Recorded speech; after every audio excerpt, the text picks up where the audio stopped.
যদি খুব পরিষ্কার করে বলি তাহলে আমরা নিজেরাও বিপদে আছি।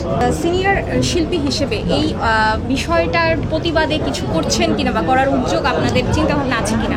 যদি খুব পরিষ্কার করে বলি তাহলে আমরা নিজেরাও বিপদে আছি। নুসরাত ফারিয়ার সাথে আপনিও মুজিব একটি জাতির উপকারে অভিনয় করেছেন, উনি আজকে জেল হাজতে আছেন, এ বিষয়ে আপনার কি বক্তব্য আছে? এটা দুঃখজনক।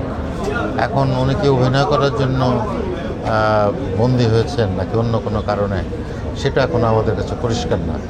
তবে শুধুমাত্র যদি অভিনয় করার জন্য উনি বন্দী হয়ে থাকেন সেটা অবশ্যই আমাদের শিল্পীদের জন্য লজ্জার এবং কষ্টের। আপনাকেও আমরা গানে পাই মাঝে মাঝে গান তো এটা কি ভালোবাসা থেকে ভালো লাগা থেকে ছোটবেলা থেকেই কি ছিল গানের প্রতি ভালো লাগা?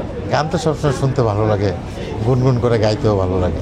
আমাদেরও খুব শুনতে ভালো লাগে। আমরা আজকে আপনার কণ্ঠে এই মুহূর্তে একটা গান না, এই মুহূর্তে এটা গান গাওয়ার জায়গা প্লিজ নয়। ভাইয়া রিকোয়েস্ট ইউ একটু আপনি বসে যে কোনো একটু শুনি আমরা। গান এটা তো একটা বিপদ, সব জায়গায় গান গাওয়া। আন্ধারেতে জীবন যৌবন, আন্ধারেতে আশা, আন্ধারেতে নিরবরে সুখ স্বপ্নের বাসা। এরকমই আর কি। এটা একটা চলচ্চিত্রের গান করেছিলাম অনেকদিন আগে, হঠাৎ করে মনে হলো আর কি, তাই করলাম। বর্তমানে ব্যস্ততা চলচ্চিত্র নিয়ে, নাটকের অভিনয় নিয়ে। আমি তো অভিনেতাই, আমি তো অভিনয় করি। হ্যাঁ, সামনে ঈদে কি কি আসছে আপনার?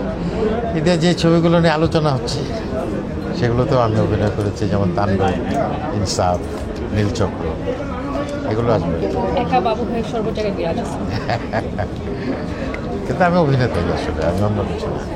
কাজগুলো নিয়ে আপনার মানে থাকে না যে এই জায়গাটাতে কাজ করতে খুব ভালো লাগে বা ওই জায়গাটাতে একটু কম স্বাচ্ছন্দ্য বোধ করি, সিনেমা আর নাটক থেকে কোন জায়গাটা কাজ খুব বেশি? সব জায়গায় ভালো লাগে, ঠিকঠাক মতো যদি হয়, টিম ঠিক হয়, ঠিকঠাক মতো যদি চিত্রনাট্য হয়, গল্প হয়, টিম হয়, তাহলে সব জায়গায় সমান গুরুত্ব দিয়ে কাজ করি এবং সব জায়গায় ভালো লাগে। ভালো লাগে বলেই কাজ করি, শুধু অর্থের জন্য কাজ করি না। হ্যাঁ, শিল্পীর যে ক্ষুধা, সেই ক্ষুধা নিবৃত্ত করার জন্য কাজ করি। আচ্ছা, বর্তমানে তো অনেক নায়ক নায়িকা আসছে, তরুণ অভিনয় শিল্পীরা আসছে, তো এই জায়গাটাতে নতুনদের সঙ্গে কাজ করার অভিজ্ঞতাটা কেমন? এটা তো আসলে নতুন তো সব নতুন তো একরকম না, অনেক প্রতিভাবান নতুন আছে, আবার অনেক আন করা নতুন আছে। তবে যারা শিখে দিকে শিক্ষা এবং অনুশীলন করে যারা আসে তাদের সাথে অবশ্যই ভালো লাগবে। এখন অনেক শিল্পী আসছে যারা খুবই সম্ভাবনাময় এবং তাদের সাথে ভালো লাগে।